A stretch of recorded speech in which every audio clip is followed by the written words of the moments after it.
আচ্ছা, এই ডিজাইনটি তোমাদের কাছে কেমন লেগেছে বলো তো। চলো আজকের ভিডিওতে আমি এই ডিজাইনটি খুবই ইজি স্টেপের সাথে কিভাবে তৈরি করলাম সেটাই শেয়ার করার চেষ্টা করব।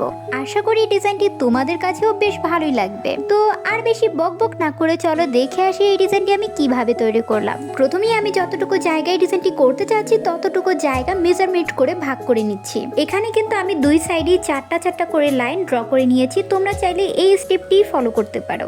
দেন এই স্টেপটি কমপ্লিট হয়ে গেলে আমরা ঘরটির ভিতরে বেশ অনেকটা গ্যাপ রেখে কিছু লাইন ড্র করে দিব। লম্বা ভাবে কিছু লাইন ড্র করব, দেন আড়াআড়ি ভাবে কিছু লাইন ড্র করব।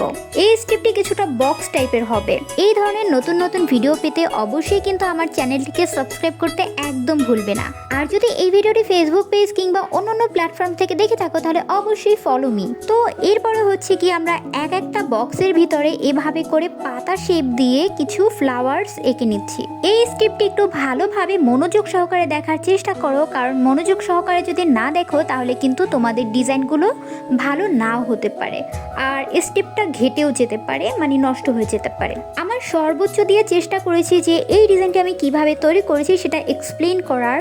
আর তারপরেও যদি না বুঝে থাকো তাহলে প্লিজ ভিডিওটি একটু ভালোভাবে মনোযোগ সহকারে দেখো, তাহলেই বুঝতে পেরে যাবে। ভিডিওটি একবারের জায়গায় দুইবার দেখো, তিনবার দেখো, সর্বোচ্চ হলে চারবার দেখো। তারপরেও যদি না বুঝো তাহলে একটু টেনে টেনে দেখো। আশা করি তাহলে তোমরা ভালোভাবে বুঝতে পেরে যাবে যে ডিজাইনটি কিভাবে তৈরি করা হয়েছে। এমনিতে কিন্তু ডিজাইনটি তৈরি করা তেমন কঠিন কোনো বিষয় নয়, জাস্ট একটু মনোযোগ প্রয়োজন। এরপরে হচ্ছে কি আমি ফার্স্টে যে চারটা লাইন ড্র করেছিলাম সেখান থেকে দুটো লাইন এভাবে করে ভরাট করে নিচ্ছি।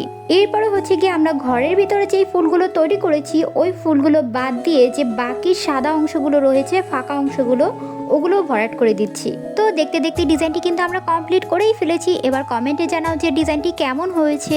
আমার কাছে তো অনেক বেশি ভালো লেগেছে। আমি যথাযথভাবে চেষ্টা করেছি যে তোমাদের ডিজাইনটি প্রপারভাবে শেখানোর। যদি এই ভিডিওটি দিয়ে তুমি বিন্দু পরিমাণেও কিছু শিখতে পারো তাহলে অবশ্যই কিন্তু আমার ভিডিওটিতে একটি লাইক দিতে একদম ভুলবে না।